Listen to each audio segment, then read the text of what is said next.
All right, we're a day late, but it's time to do this week's top 25 preview and prediction video. But before we get to that, mail time. See what we got here.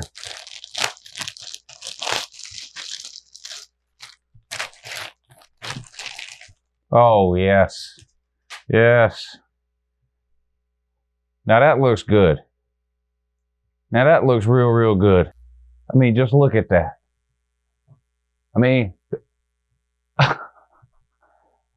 legit or no? Yeah, this is a winner here. And if you have a TV that's giving you some problems, let me know. Uncle Lou's TV Repair. Just an email away. That's right. I'll come over there and take care of that aggravating ass TV for you. Best prices in town.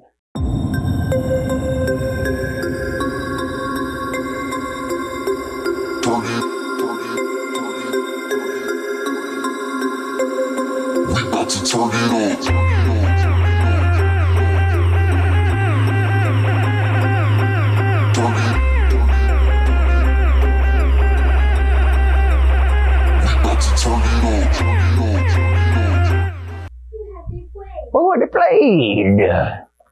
All right, here we go. Top 25 previews and predictions against the spread. I did this, the SEC version of this video back on Tuesday of this week. So there won't be any SEC games mentioned in this video. If you want to watch the SEC preview and prediction video, click back to Tuesday's video. That's where all the SEC teams are at. So this video is going to be all the top 25 teams that are playing this weekend, minus the SEC teams. We're going to run through them in chronological order like we always do. And we're going to try to find out the answer to the age-old question, who have they played? Which no one knows. So shout out to betnow.eu. All the numbers you hear in this video, lines, spreads, odds, money lines, over-unders, totals, all that kind of stuff is going to come straight from betnow.eu. And they were accurate as of about 9 a.m. this morning, which is when I pulled these numbers off of there. There's a link in the description of this video that'll take you over to betnow.eu and you can get yourself signed up, make yourself some money betting on college football this season. And if you use the promo code Uncle Lou when you sign up, they're going to give you a 100% bonus on whatever you deposit. Good luck. All right, here we go. We got some Friday games this week involving ranked teams. Up first, Friday night, 8 o'clock on ESPN, we have Virginia, ranked 20th, on the road at Miami. Miami is a 2-point favorite. I have spent a lot of time thinking about this game this week and why it is that Miami is a 2-point favorite here. They've been a terrible team this season. Virginia, they only have one loss, and that's on the road to Notre Dame, right? 35-20, they lost that one at Notre Dame. So they've looked like a pretty good team. Now, offensively, they don't have a whole lot to get excited about outside of quarterback Bryce Perkins, who is a real problem to every team they play, just about. Defensively, they're really good too. Miami, we all know the struggles that Miami has had. I think they played probably their best game of the season, week 0 against Florida, and have sort of steadily been getting worse from there. A head-scratching loss to North Carolina, a loss to Virginia Tech. They were down 28-0. Now, why is Miami favored in this game? They're not ranked. Virginia is. Virginia's 4-1. Miami's 2-3. Miami's looked terrible. Virginia has overachieved. Why is Miami favored by 2 points in this game? Is it because they're playing at home? Not really. Not a huge home field advantage at Miami, in my opinion. However, it is a Friday game. You guys hear me talk about this all the time with these weekday games, Thursday and Friday. A favored, ranked road team playing a weekday game is dangerous. A lot of games go the wrong way here. We've seen a lot of teams in Virginia's spot lose on a Thursday or a Friday night over the last several years. I'm not going to run through the list. I've done it before in other videos, but we see this a lot. A highly ranked team has to go on the road during the week to an inferior team, and the ranked team loses. I think that's one of the reasons to explain this point spread here. The other reason, of course, a quarterback change at Miami. N'Kosi Perry is going to get the start this week. They started Jarren Williams at the beginning of the season. Of course, N'Kosi Perry played all last year. Jarren Williams beat him out in the offseason. Manny Diaz went with Jarren Williams. He's out with a shoulder injury. He got hurt last week against Virginia Tech. Miami's offense was absolutely pitiful in the first half against Virginia Tech. Like I said, down 28-0, I think, at halftime. N'Kosi Perry ended up with almost 400 yards, I think, in that game, maybe a little more, and 4 or 5 touchdowns in that game. So The Miami offense did appear a whole lot better last week with N'Kosi Perry. So I think the combination of those two things, N'Kosi Perry getting the start this week and the fact that it's at home on a Friday, right, hosting a better, highly ranked team, I think that explains the 2 points here. I went back and forth on this one. My philosophy is to take Miami. Because I just see this happen all the time. A ranked team goes on the road and loses during the week. But Miami is just so bad. I said, well, maybe I'll go with Virginia. I've decided to roll the dice here and go with Miami and sort of practice what I preach. I've been telling you guys every time I talk about one of these Thursday or Friday games, how dangerous it can be for a ranked team to go on the road during the week. I'm going to practice what I preach here. Give me Miami, lay the 2. All right, also on Friday night, we have Colorado taking on Oregon. This one's in Oregon. Oregon, of course, ranked 17, 10 o'clock on FS1. Colorado comes into this one at 3-2. They lost to Air Force and Arizona. Those were both close games, though. Oregon, of course, 4-1 with their only loss coming week 1 in a neutral site game against Auburn. They've sort of been on a roll since then. They beat Cal by 10, and that's their closest win in this 4-game winning streak that Oregon is on. I just believe Oregon is a much better team than Colorado. Plus the fact Oregon is at home. This was reversed. Maybe we apply the Miami-Virginia logic from the previous game, but Oregon's at home here. I expect them to show up. I think Colorado will struggle in this game. I'm going to take the home team and the favorite. Give me the Ducks, lay to 21. All right, on to the Saturday games now. We got a bunch of them. So a lot of these I'm going to go through pretty quick, and then I'll spend more time on some of the more interesting ones, okay? Up first, number 6, Oklahoma in a neutral site game against 11th ranked Texas. This, of course, is the Red River Shootout, the Red River Rivalry, whatever it is they're calling it nowadays. Oklahoma is actually a 10.5 point favorite in this one over Texas. Oklahoma, of course, undefeated 5-0. Texas sitting at 4-1 with the one loss coming in probably one of the best games of the football season this year, Texas versus LSU. Texas has Ellinger. He's been hot. Oklahoma has Hurts. He's been one of the best quarterbacks in college football so far this year, at least if you go by just the numbers here. I want to talk about defense in this game. I've been very hard on Oklahoma defensively over the last several years for good reason. They've been absolutely terrible, ranked in the hundreds in almost every defensive category of the last few years. This year, I've been giving Oklahoma some credit. They're up into the 40s now in total defense, I think it is. And anyway, I wrote some of these things down because generally speaking, there's 2 or 3 teams in the Big 12 that play some semblance of defense every year. TCU, right? Sometimes Iowa State and Texas. But listen to these numbers compared to where we've seen these numbers the last few years. Okay, and I wrote this stuff really small, but let me see. Well, first we'll start with rushing.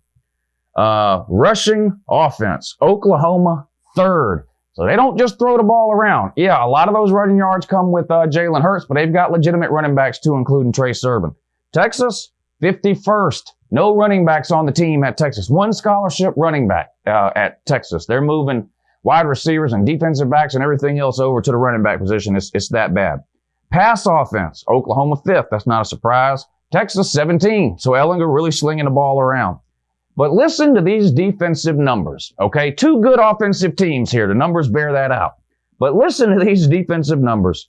Total defense, Oklahoma, 46. Now, is 46 great? No, it's not great. It's not elite. But it's a huge improvement over where we've seen Oklahoma at the last few years when they ranked it really in the 110s in most defensive categories. This year, all the way up to 46th so far in total defense. Yes, this will be the best offense Oklahoma has played. This will definitely be the best offense Oklahoma has played. So we'll see how it hangs up. But so far, 46. Texas, total defense, 104. That's pitiful for Texas. That's almost as bad as Oklahoma, which has been the laughingstock of the college football world when it comes to defenses over the last couple of years. Oklahoma all the way up to 46 this year. Texas comes into this game with the 104th ranked defense. Absolutely pitiful. Has this game been close over the last few years? Because 10.5 is a lot of points in this game. I mean, these are 2 teams ranked in the top 11. Oklahoma 6, Texas 11. Last year, they played twice, if you remember, right? In the regular season, Texas won by 3 points. In the Big 12 title game, Oklahoma won by 8 points. Both of those are under 10.5, right? 2017, Oklahoma won by 5. 2016, Oklahoma won by 5. 2015, Texas won by 7. 2014, Oklahoma won by 5. 2013, Texas actually won by 16. 2012, Oklahoma won by 42. So you got to go all the way back to 2012, 7 years ago, to find a game where Oklahoma beat Texas by more than 10.5. I think it happens again this year. Texas defense worries me. Texas running game worries me. Oklahoma defense, like I said, is not elite, but Texas is completely one-dimensional. They're going to throw the ball around, and Ellinger's going to run for first downs on third down when the pocket breaks down. Period. That's what you're going to get from Texas. Oklahoma has the better defense this year, and you haven't been able to say that in this series in a long, long time, but you can say it this year. So Oklahoma's got the better offense, and they've got the better defense. Nothing new that they have the better offense. Big surprise that they have the better defense. I'm going to take Oklahoma here. I think they roll by a couple of touchdowns. Give me the Sooners. Late at 10.5. All right, Michigan at Illinois. What a nothing burger this is. Michigan's ranked 16th. Illinois is a nobody. You ask people to name every team in the Big Ten. 90% of them are going to name 9 teams, 11 teams, 12 teams, 13 teams. And you're going to say, what's the last one? And it'll take them a day and a half to figure out how to work Google. Then they'll come up with Illinois. Michigan, of course, is 4-1 with a blowout loss to Wisconsin. Illinois is 2-3. They got blown out by Minnesota last week, 40-17, and that's the best team they've played. Michigan, say what you want about them, they're better than Minnesota. Minnesota might be the worst undefeated team I've ever seen this late into the season. They're pitiful.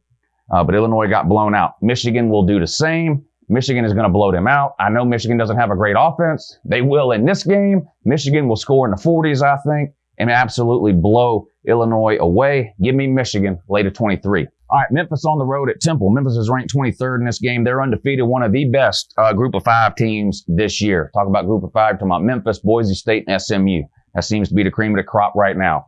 After that, Central Florida, Cincinnati. Maybe you throw another team or 2 in there, but those are the ones you're thinking about this year when you're thinking about group of 5 and trying to make a New Year's Six bowl. You count Central Florida out, probably they got 2 losses already. But Memphis on the road at Temple. Memphis ranked 23rd. This one, 12 o'clock, ESPN2. Memphis is a 5.5-point favorite. They're 5-0. Temple, surprisingly, 4-1. Their only loss on the year was to Buffalo, 38-22. And you're thinking Buffalo's not a terrible program. And that's where Khalil Mack came from. I know they don't have a Khalil Mack on the team now, but the point is Buffalo's not a terrible team. Temple's also beat Maryland. They beat Georgia Tech. I mean, those aren't amazing wins, but they're Power 5 wins, right? And Temple is, well, they're Temple, but they're 4-1. 5.5, that's less than a touchdown. It does worry me a little bit. This is on the road. I think Memphis is going to score just enough points to win this game by 7-10. Give me Memphis, late at 5.5. What about FSU at Clemson?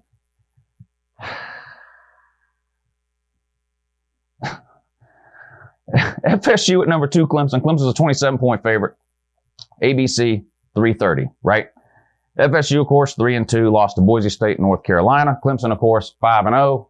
Lucky not to be 4-1, escaped the one with North Carolina. They're coming off of a bye week, though. Florida State thinks they've turned things around. We'll see if that's true or not in this game. 27 points, in my opinion, is a lot of points to lay in this game, especially the way Clemson has not looked dominant so far this year, at least compared to the way they looked last year. And Florida State, in my opinion, is playing better now than they were at the beginning of the year. I have seen some improvement overall with Florida State. Do I think they're a top 10 or 15 team? No, but that they have gotten better as the season has gone along. These two teams have played 32 times. The spread is 27, right? These two teams have played 32 times. Last year, did Clemson win by 49 last year? Ooh, 17 the year before. The biggest margin of victory after that was 2005, 21. So only one time has Clemson won this game by more than 27 points.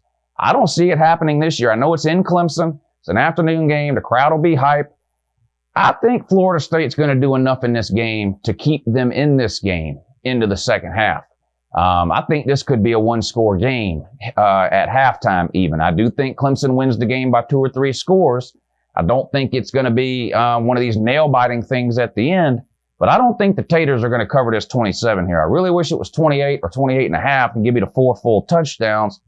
I'm going to take the road team here. I've been hating on Florida State, but I try not to let that influence how I make my picks here in these preview and prediction videos.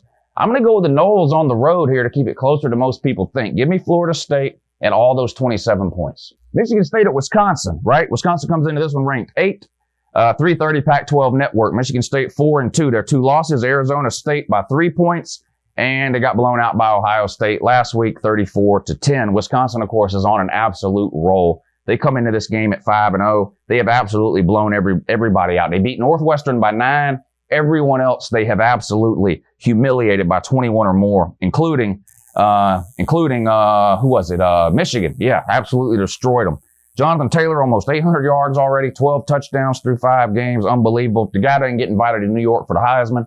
I'm done discussing the Heisman on this channel permanently and forever. The Heisman means absolutely nothing anymore if they don't at least invite Jonathan Taylor to the ceremony. The guy has done nothing but run for 200 yards a game ever since he stepped foot on a college football field as a true freshman. This is his junior year. He'll finish his career with almost 6,000 yards rushing. I mean, give me a break. Invite this guy to New York. Well, I know it's a quarterback award these days. You got to invite Jonathan Taylor. He's got to be a Heisman finalist. Michigan State's offense is terrible. Their defense is good, really good. Ohio State scored 34 on them. I think Michigan State can score close to that. 10.5 is not nearly enough points. Wisconsin is at home. Michigan State struggles to score against average defenses. Michigan State's defense is elite. They're top 10 in almost every defensive category. I'm going to take the home team. Give me the Badgers, lay to 10.5. That ain't enough. Washington State at Arizona State.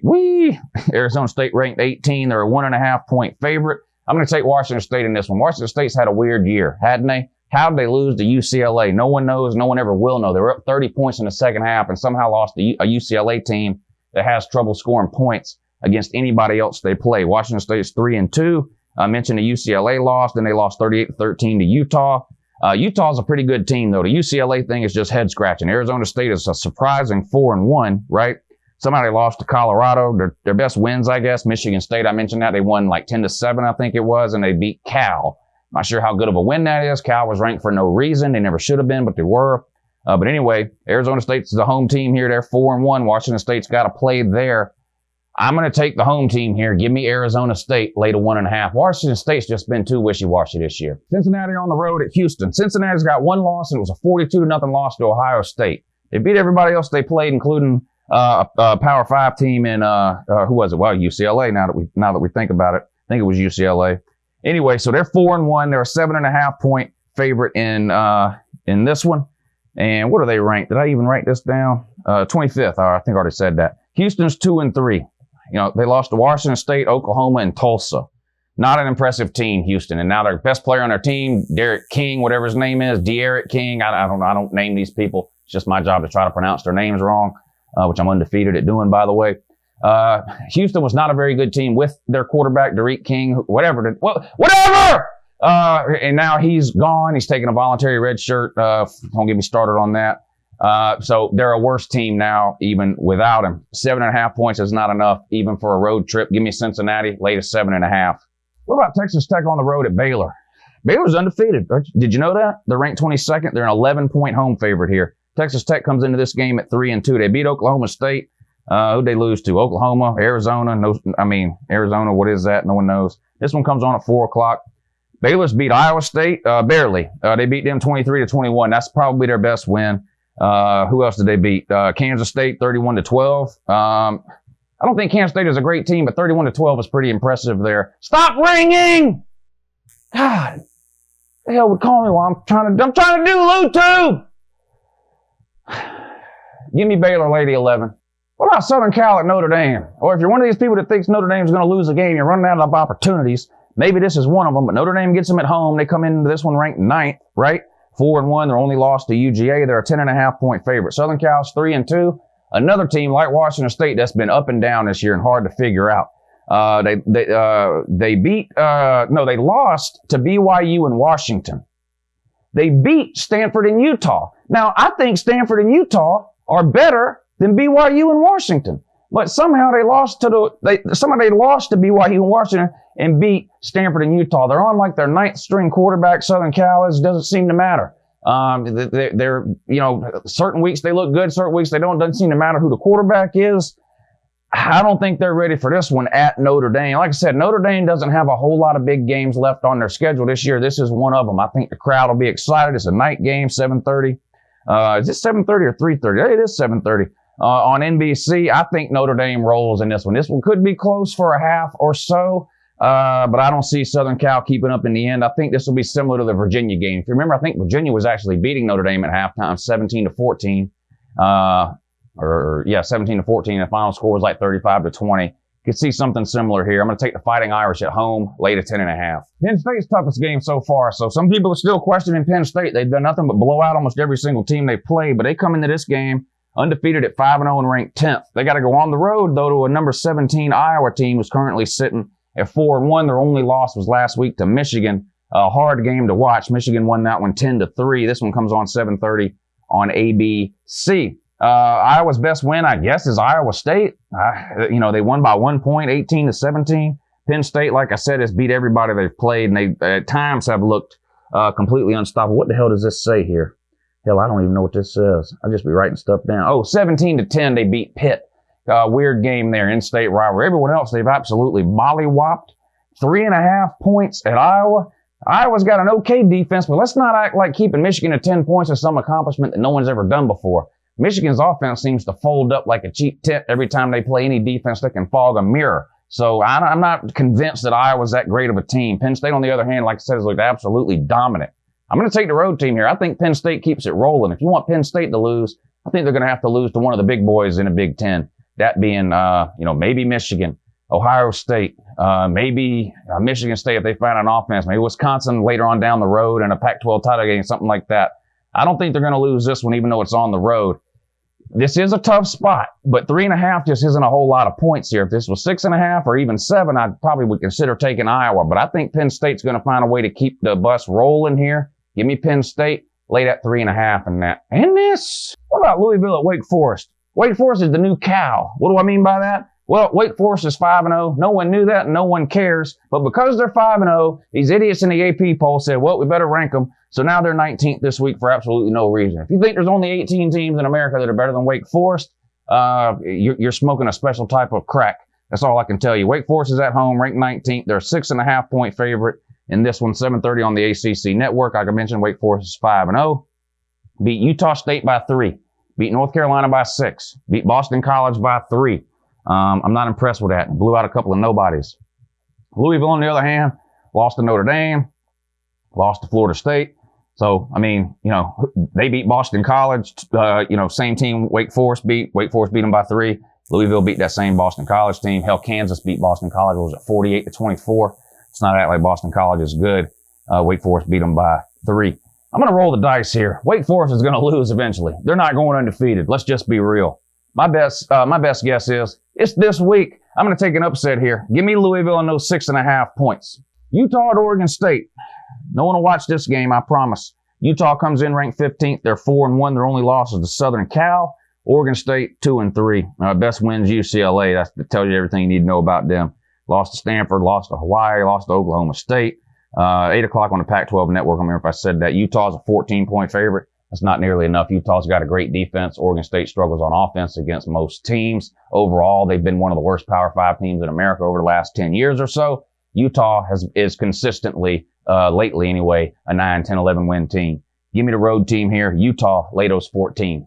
All right, last game of the night, Hawaii on the road at Boise State. I mentioned them earlier. They're undefeated and ranked 14th, sitting at 5-0. They're a 12-point home favorite against Hawaii here, 10:15 on ESPN2. Hawaii's 4-1. They lost to Washington, beat Arizona, right? So they come in at 4-1. Boise State, of course, 5-0 to beat FSU, Marshall, Portland State, Air Force, and UNLV. A who's who of garbage right there. FSU is probably their most impressive win. However, they're at home. They're favored just under 2 touchdowns. Hawaii's got to travel to play this game. I'm going to go with the home team. Give me Boise State, late at 12. All right, that's it for this week's preview. Scroll down right below this video here that you're watching. You'll see this shirt down there in the merchandise, the UNCLELOU merch shelf, whatever it's called. This shirt's down there, the LouTube shirts. The Who Have They Played shirt. The Who Have They Played shirts is the all-time bestseller of any shirt I've ever sold or given away or whatever. I lost track of how many people have bought those shirts or won them or whatever. It's just been absolutely ridiculous. But the Who Have They Played is down there. I like this one, though. I think this one looks good, Uncle Lou's TV repair. But anyway, check them out down there. Appreciate you guys watching. Today's Thursday. You know what that means? Live show tonight at 10 p.m. Eastern. It's a call-in show. If you haven't checked it out yet, you should. We have a lot of fun on that show. I take calls from all over the place, college football fans from coast to coast. Talk to you guys, see what's on your mind, that kind of thing. All right. Appreciate you guys watching. Have a good morning.